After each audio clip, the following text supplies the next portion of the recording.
Hello అండి. అందరికీ wife of సూర్య కథకు స్వాగతం. ఈ కథను పూర్తిగా వినిన తర్వాత మీకు నచ్చినట్లయితే తప్పకుండా లైక్ చేయండి. అదేవిధంగా సబ్స్క్రైబ్ చేసుకుని ఎంకరేజ్ చేయవలసిందిగా మనస్ఫూర్తిగా కోరుకుంటున్నానండి.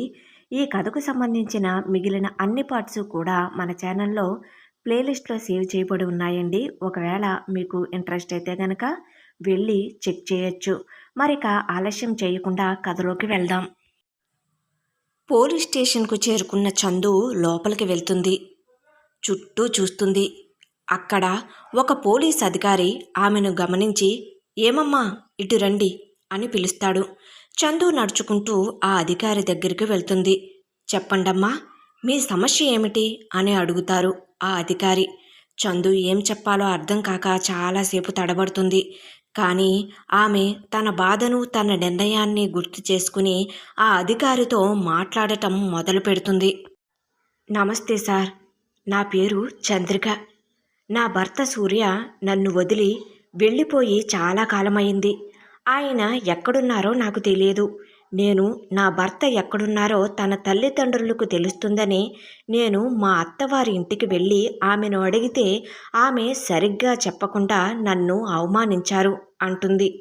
సరే, మీరిప్పుడు మీ భర్త కనిపించకుండా పోయినందుకు కంప్లైంట్ చేస్తారా అంటాడు పోలీస్ అధికారి. అవును సార్, ఆయన ఎక్కడున్నారో తెలుసుకోవాలని ఉంది. ఆయన క్షేమంగా ఉన్నారో లేదో అని నాకు అర్థం కావటం లేదు అంటుంది. మీరు మీ భర్తతో విడిపోయారా, లేక ఆయనంతటా ఆయనే వదిలి వెళ్ళిపోయారా అంటాడు అధికారి. నేను ప్రెగ్నెంట్గా ఉన్న టైంలో ఆఫీస్కి సంబంధించిన క్యాంపుకి వెళ్తున్నానని చెప్పి వెళ్ళిపోయారు సార్. చాలా కాలమైనా తిరిగి రాకపోయేసరికి నేను ఆయన ఆఫీస్కి వెళ్ళి కనుక్కున్నాను సార్. అక్కడ కూడా ఏం తెలియదని సమాధానం చెప్పారు సార్ అంటుంది. మీరు మీ ఆయనతో ఎప్పుడు చివరగా మాట్లాడారు అని అడుగుతాడు అతడు. నేను ఆయనతో తను వెళ్ళిపోయే రోజు తప్ప మరొక మాట్లాడలేదు. ఇప్పటికీ 4 సంవత్సరాలు అవుతుంది సార్ అంటుంది. మరి మీరు మీ అత్తగారిని అడిగితే ఆమె ఏం చెప్పారు? నేను ఒక నెల రోజుల క్రితం వెళ్ళాను సార్. నా భర్త ఎక్కడున్నారో చెప్పమని అడిగితే ఆమెకు తెలియదని చెప్పారు. పైగా తెలిసినా కూడా నాకు మాత్రం ఖచ్చితంగా చెప్పనని చెప్పారు సార్ అంటుంది చందు. ఓ అలానా? మీరు మీ అత్తగారి మీద కూడా కంప్లైంట్ చేయాలనుకుంటున్నారా? అవును సార్, నా భర్త గురించి సమాచారం ఇవ్వకుండా నన్ను అవమానించారు. కాబట్టి ఆమె మీద కూడా కంప్లైంట్ చేయాలనుకుంటున్నాను. ఒక భార్యగా నా భర్త గురించి తెలుసుకోవటం నా హక్కు కదా సార్ అంటుంది. ఖచ్చితంగా మీ హక్కు ఉందమ్మా, మీరు భయపడకండి. మేము మీ కంప్లైంట్ను తీసుకుంటున్నాము. మీ భర్త ఎక్కడ ఉన్నారో తెలుసుకుంటాం అని భరోసా ఇస్తారు ఆ పోలీస్ ఆఫీసర్. ఆ మాట వినిన చందు కొంచెం ఊపిరి పీల్చుకుంటూ చాలా థ్యాంక్స్ సార్ అంటుంది. మీరు నాకు చాలా హెల్ప్ చేస్తున్నారు అంటుంది. మీరు మీ భర్త గురించి పూర్తి వివరాలు, ఆయన చివరిసారిగా ఎక్కడ కనిపించారో తెలిస్తే చెప్పగలరా అంటారు అధికారి. చందు తన భర్త గురించి తెలిసిన వివరాలన్నీ పోలీసులకు వివరిస్తుంది.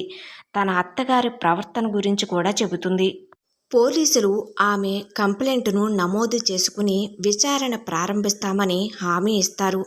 చందు ఒక రకమైన ఊరటతో పోలీస్ స్టేషన్ నుండి బయటకు వస్తూ ఉండగా అప్పుడే పోలీస్ జీపు వచ్చి స్టేషన్ గేటు ఎదురుగా ఆగుతుంది. ఆ జీపు నుండి ఎస్ఐ యూనిఫామ్ వేసుకుని కళ్లకు కూలింగ్ గ్లాసులతో ఫోన్ కాల్ మాట్లాడుకుంటూ ఒక వ్యక్తి బయటకు దిగుతాడు. అతనిని చూసిన చందు ఒక్కసారిగా నిర్ఘాంతపోయి ఆశ్చర్యంతో కన్నులు గుడ్లు 2 పెద్దవి చేసి చూస్తూ ఉండిపోతుంది. చందును చూసిన అతడు కూడా అంతే షాక్తో చూస్తూ ఉండిపోతాడు. మరి ఆ వ్యక్తి ఎవరయ్యి ఉండొచ్చంటారు? నెక్స్ట్ ఎపిసోడ్లో చూద్దాం. వైఫ్ ఆఫ్ సూర్య కథ కొనసాగుతుంది. కథ ఎలా ఉంది అనేది కామెంట్ సెక్షన్లో రాయటం మాత్రం మర్చిపోవద్దండి. Thank you.